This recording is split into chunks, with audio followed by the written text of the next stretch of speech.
कश्मीर के बच्चों का भविष्य जल रहा है। ऐसा हम इसलिए कह रहे हैं क्योंकि कश्मीर में लगातार बच्चों के स्कूलों को निशाना बनाया जा रहा है। एक और घटना में इस बार अनंतनाग के एक सरकारी स्कूल में आग लगा दी गई। आग से स्कूल के कई हिस्से क्षतिग्रस्त हो गए हैं। पिछले 3 दिनों में अब तक घाटी के 3 स्कूलों में आग लगाई जा चुकी है। लगातार स्कूल बंद होने की वजह से लोग अपने बच्चों के भविष्य को लेकर परेशान हैं। जब से घाटी में प्रदर्शन शुरू हुए हैं तब से 25 शिक्षण संस्थानों की इमारतों को आग लगाकर ध्वस्त करा जा चुका है। इस बार अनंतनाग के जिस स्कूल में आग लगाई गई है वो एश मुकाम में स्थित जवाहर नवोदय विद्यालय है। पुलिस के मुताबिक स्थानीय लोगों ने इमारत में लगी आग को बुझा दिया है।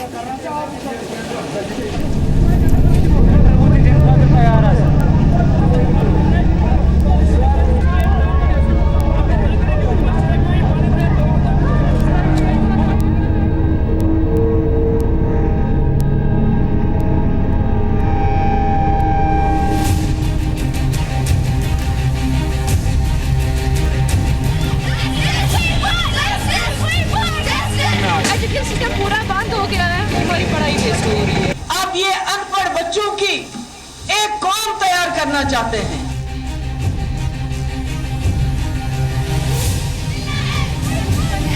श्रीनगर में प्रदर्शन कर रही ये बच्चियां सरकार से अपना हक मांग रही हैं। और हक ये है कि ये पढ़ना चाहती हैं। लेकिन कश्मीर में हालात इतने बदतर हैं कि इनकी पढ़ाई ठप हो चुकी है। कल इन बच्चियों ने अपनी आवाज सुनाने के लिए सीधे मुख्यमंत्री का काफिला रोक लिया।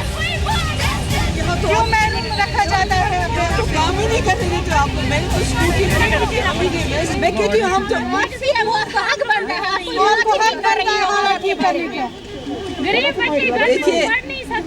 आप तो बेटा ठीक कह रहे हो, मगर ये जो हालात जिन लोगों ने जिस वक्त यहाँ खराब हो गए उसमें एनकाउंटर तो हमेशा होते हैं ना। एनकाउंटर बस का नोच मैंने आपके लिए लाडली स्कीम बनाई, उसमें भी हम बात करेंगे कि सिलेबस एग्जाम आपको टाइम पे देना है। जम्मू वालों को स्कूटी मिली, हमें क्यों नहीं? हमारा मुस्तकबिल क्यों खराब हो रहा है? हम चाहते हैं कि हमारी तालीम जारी रहे, हमें क्यों इन हालात की वजह से हमारा मुस्तकबिल खराब हो रहा है, हमारा फ्यूचर डिस्ट्रॉय हो रहा है इनकी वजह से।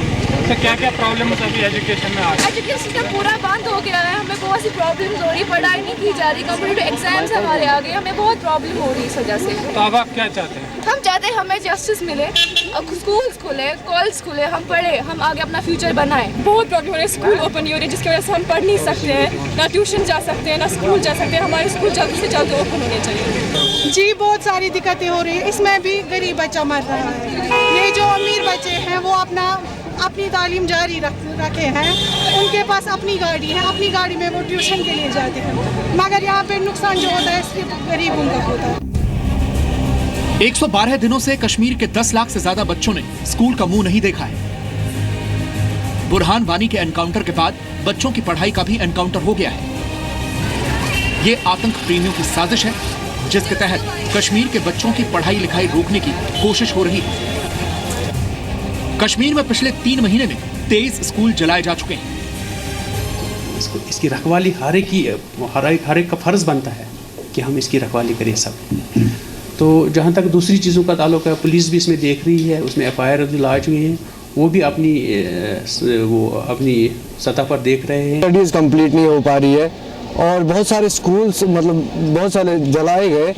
तो एक्चुअली मैं गवर्नमेंट से कहना चाहता हूँ कि सब कुछ हमने जो भी इन महीनों में पढ़ा तो खाली 40% लगभग हमने मैक्सिमम सिलेबस कंप्लीट किया, इस वजह से फिर हम एग्ज़ाम नहीं दे सके। आपको ये बोलना चाहता हूँ कि अनंतनाग या पूरे कश्मीर में आप देख सकते हैं कि पूरे स्कूल्स एजुकेशन कितना डाउन हो गया है।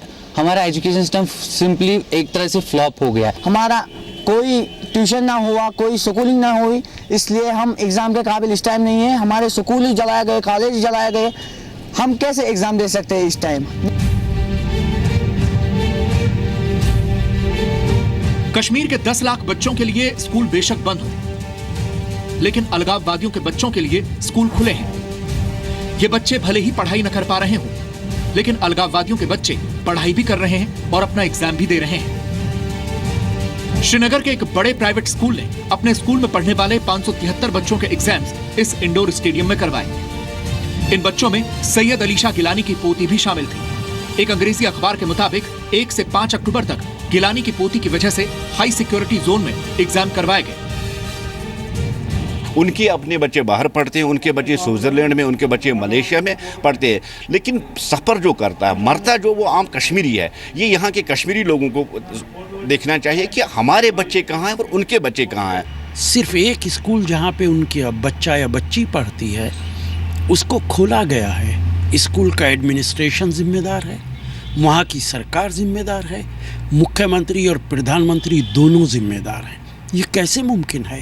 क्या कश्मीर की सरकार अलगाववादी नेता के दबाव में काम कर रही है? अलगाववादियों के इसी दोहरे रवैये की वजह से आज मुख्यमंत्री महबूबा मुफ्ती ने उन्हें खूब खरी खोटी सुनाई कि पहले इनको लगता था बच्चे अनपढ़ हैं, बंदूक उठाएंगे, मगर जब आज 25 साल में जम्मू कश्मीर के लोग ये जान गए कि बंदूक से कुछ हल होने वाला नहीं है, बच्चे बंदूक उठाने के लिए तैयार नहीं है, आप ये अनपढ़ बच्चों की एक कौम तैयार करना चाहते हैं पत्थर मारने के लिए, और वो भी पत्थर मारने के लिए नहीं बल्कि पत्थर ऐसे मारने के लिए कि खुदा ना खासा उनकी अपनी जान चली जाए। जाओ गरीबों के बच्चों, जाओ आर्मी कैंप पे हमला करो, जाओ पुलिस स्टेशन पे हमला करो, जाओ सीआरपीएफ पे हमला करो, क्योंकि ये गरीबों के बच्चे हैं। आज इन्होंने गरीब बच्चों को एक धार बना के इस्तेमाल करते हैं। सवाल यह है कि अलगाववादियों और हुर्रियत का बंद कैलेंडर क्या सिर्फ दूसरों के बच्चों के लिए है? कश्मीर के बच्चों के भविष्य पर हुर्रियत की यह पत्थरबाजी कब तक चलेगी? आखिर क्यों ऐसा है कि कश्मीर के आम बच्चों के स्कूल जलाए जा रहे हैं और हुर्रियत के बच्चों के स्कूल चल रहे हैं? खालिद हुसैन, जी मीडिया, श्रीनगर। आपको बताते हैं कि आखिर कश्मीर में स्कूलों पर निशाना क्यों साधा जा रहा है। स्कूल आतंकवादी अलगाववादियों के लिए सॉफ्ट टारगेट होते हैं। स्कूल जलाए जाएंगे तो बंद ज्यादा सफल होगा। स्कूल न जाने वाले बच्चों को भड़काना भी आसान होता है। जो स्कूल जलाए गए उसमें गरीब बच्चे पढ़ते थे। कम पढ़े लिखे बच्चों को आतंक की राह पर ढकेलना आसान होता है। और कश्मीर में अलगाववादियों को स्कूल बंद हो या ना हो जलाए जाने पर एतराज नहीं है। क्यों नहीं है, हम आपको बताते हैं। गिलानी के बड़े बेटे और बड़ी बेटी एमबीबीएस की पढ़ाई कर रहे हैं। रावलपिंडी से एमबीबीएस पढ़ने के बाद दोनों दिल्ली में डॉक्टर हैं। गिलानी की छोटी बेटी फरहत सऊदी अरब में टीचर है। अलगाववादी नेता आसिया अंद्राबी का जो बेटा है वो कासिम मलेशिया में पढ़ता है। आसिया का बेटा कासिम मलेशिया से इंफॉर्मेशन टेक्नोलॉजी पढ़ रहा है। हुर्रियत नेता हाशिम कुरैशी का बेटा जुनैद नीदरलैंड्स में रहता है। जुनैद कुरैशी नीदरलैंड में मानवाधिकार कार्य करता है।